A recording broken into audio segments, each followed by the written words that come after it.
Bago natin pag-usapan itong di umano'y may pumutok ang ugat sa utak. So, vegetable state ito, 'no? And, nakakapagtaka ang dami pong mga mga signs na mukhang may mangyayaring ganito, 'no? Siguro nga kakarmahin gagabaan talaga 'yan, bad karma or whatever. Um,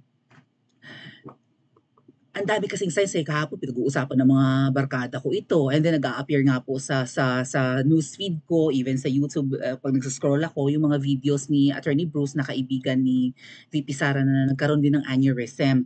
Now, mamaya natin pag-usapan kung sino baga sa dalawang 'yan. So, parang in a way, mukhang paparusahan talaga ang mga demonyong ito, 'no, sa kanilang pinagagawa. Bago 'yan, pag-usapan natin ang kademonyohan na ginawa ngayon kay VP Sara ng mga buwaya sa Kongreso. Alright?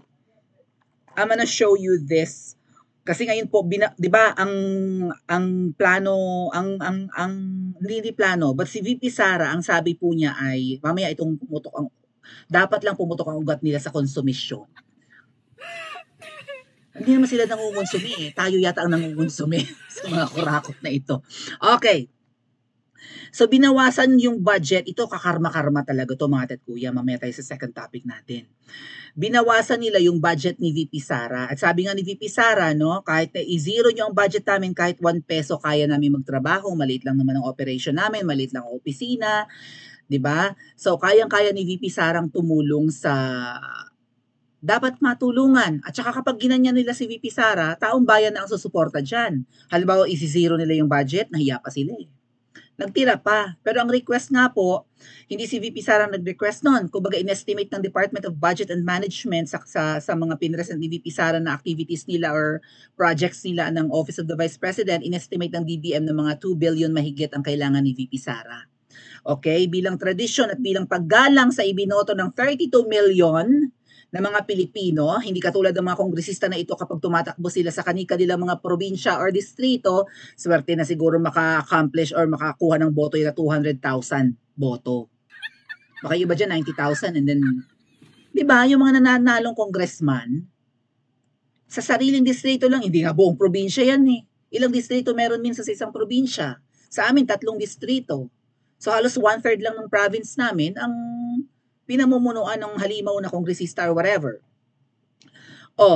So ilan ang botante doon? Si VP Sara ay binoto ng buong Pilipinas, 32 million, mas lamang pa sa boto ni Kuting, pero mga tampalasan, hudas, demonyo ang mga buwaya. Todo hugas kamay si Stella Kimbo na ito daw ay desisyon ng buong 137 members of the Committee on Appropriation yata. No, mahigit 100 sila na nagdesisyon di umano para bigyan si VP Sara ng kasing laki lang ng budget ni VP Lenny noon. Tumaas mga ate at kuya. Ang budget ng Pilipinas, okay? Gagawin ng 6 trillion, 'di ba? Ngayong itong parating na taon. Wala naman itong paparating na 2025. Tinaasan ng budget ng Pilipinas, wala naman tayong kita, 'di ba? Palugi, hindi naman lumalaki ang sweldo ng mga Pilipino. O doon naman kinukuha sa sweldo natin yung mga buwis-buwis na yan, tsaka sa mga binibili natin, sa mga gastusin natin, para may dadaloy na dugo sa ekonomiya ng Pilipinas. Ang buwis natin, ang dugong dumadaloy para manatiling buhay ang bansa natin at ang gobyerno na Dracula naman. Sabi nga, di ba may Dracula doon? O na pinangalanan ni VP Sara. So, nilakihan ang budget, wala tayo nakikitang proyekto sikutin, kundi bigay-bigay ayuda. Hindi naman trabaho ng mga kongresista mamigay ng ayuda. Ginagawa nila, palibhasa alam nila na kapag nag-abot ka ng pera sa taong bayan, mapapalapit ang loob ng mga politikong ito sa mga kumakalam ang sikmura ng mga Pilipino. Ang trabaho ng mga yawa na buwaya na yan, mga kongresista, including the senators, ay gumawa ng batas. Thank you, Ate Minerva. Hindi para magmigay ng ayuda. Trabaho yan ng DSWD. Right? Pero yung ibang kongresista, hala, bigay-bigay ayuda, para nga naman, di ba? Pagdating ng election pa naman next year, mabangong-mabango ang pangalan nila. So, itong Stella Kimbo na I think chairman ng Committee on Appropriations, paliwanag todo-todo na hindi daw, decision daw to unanimously. Talaga, even si Kong Marcoleta na part ng committee si Kong Marcoleta, kaya nandun, di ba? Unanimous decision daw na bawasan si VP Sara ng 1 billion point 29 or 1.29 billion, halos 1.3 billion sa kanyang budget. So nagtira sila ng 700, magkano? 722, mga ganon, 729? Mga 730 or kung magkano man. Anyway, nandito naman sa post yan.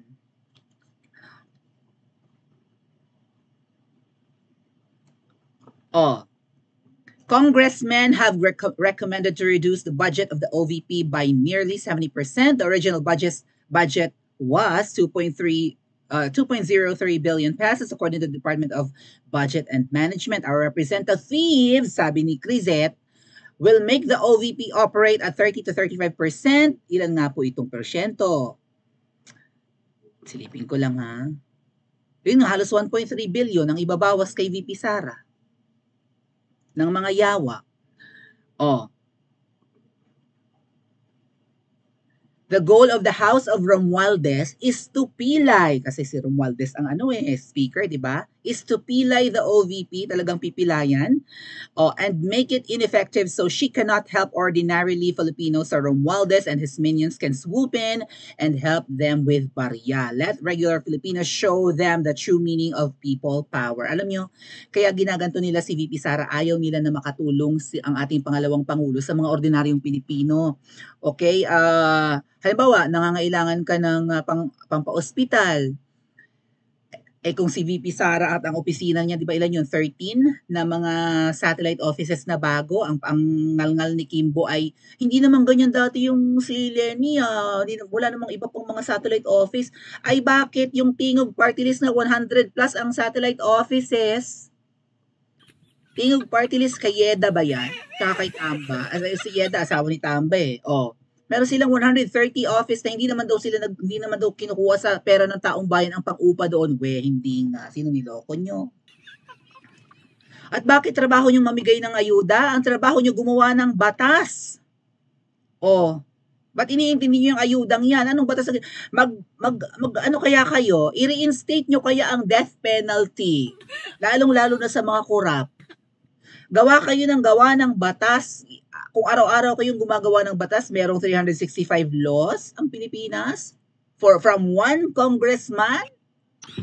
Ilan ang kongresista, mga adat kuya? 313. Libu-libong batas sa isang taon ang nagagawa nyo, baka hindi lang.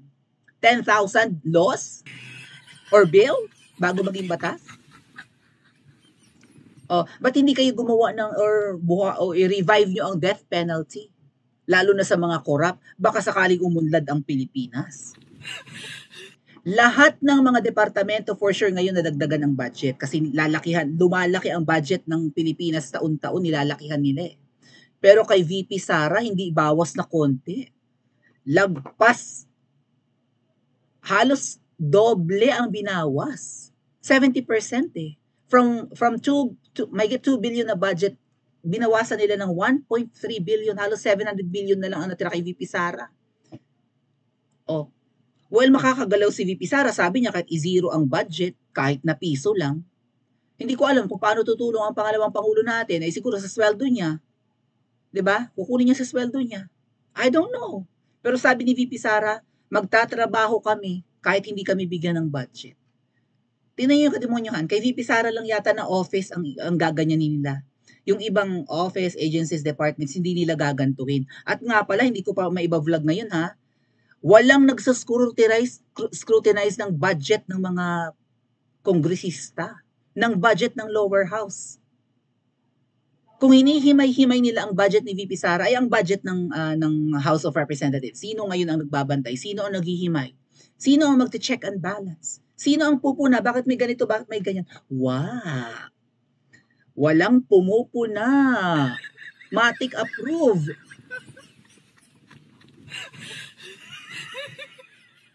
Di ba? Bukod tanging si VP Sara, bakit galit na galit? Bakit takot na takot? Bakit gustong pilayan? Kasi baka mamaya kay VP Sara madaling lumapit ng tulong. Wala nang bureaucracy, wala nang mabagal na processes. And also, katulad niyan, yung 1.3 billion ililipat nila sa sa ano ba to? Parang sa DSWD yata nila ililipat yung supposed yung ikakaltas kay VP Sara ililipat nila sa DSWD or sa AIX kung ano man yung pamimigay ng ayuda nila yun. May binabanggit sila even sa Department of Health nila ilalagay yung 1.3 na ikakaltas kay VP Sara. Ita-transfer nila doon para daw hindi redundant. Mga ate at kuya, baka sa paglapit ng paghingi ng tulong sa mga kongresistang ito, hindi ka mabibigyan kung hindi ka botante. Hindi ka mabibigyan kung, 'di ba? Kung wala kang silbi. Baka kay VP Sara hindi namimili kahit sino, Pinklawan, Dilawan, botante or hindi, bata, matanda, bigay ang ating pangalawang pangulo. Bumabango ang Vice President natin, lalong bumabango kapag nakakapagbigay ng tulong ng hindi namimili.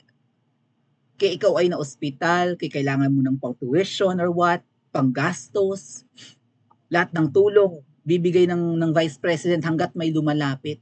Ayaw nilang mangyari yan.